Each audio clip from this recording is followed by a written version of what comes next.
Odysseus and his crew sailed to find the Cyclops cave. One could say they were very brave. They have heard of the Cyclops' unlawful lifestyle. Compared to the humans, it was very vile. In the cave, the enormous man sleeps, and there is the field where he pastures his sheep.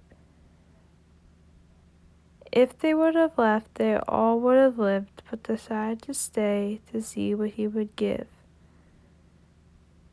The heavy stone blocked the doorway, so they were trapped there until the next day. In the morning, the Cyclops was hungry for another pair and ate them while the other men had to helplessly stand there and stare. Then Odysseus came up with a ploy and gave the Cyclops some wine to enjoy. When the Cyclops asked for what he was named, "My name is Nobody," Odysseus claimed. Odysseus and his men traveled all around, but made sure to stop at the Cyclops' ground. They may have lost a few, but they still managed to get through.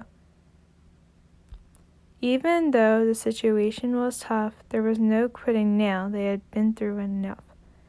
Odysseus made sure his men had no doubt that they would keep fighting on until they were out. Odysseus threw a hot spear into his eye, and he let out a blaring cry. The spear was in there pretty deep. From anywhere you could hear him weep. Polyphemus had pain in his eye, but he knew the Cyclops would come when he let out a cry. Since the Cyclops' rams were huge and full, Odysseus' men tied themselves on their wool. Finally, the crew had escaped with their plan, but they weren't done yet at taunting the blind man. As the ship sailed away, Odysseus had something else to say. Odysseus and his men traveled all around, but made sure to stop at the Cyclops' ground. They may have lost a few, but they still managed to get through. When the Cyclops heard his taunts, his temper began to rise, and he decided to throw a boulder at the guys.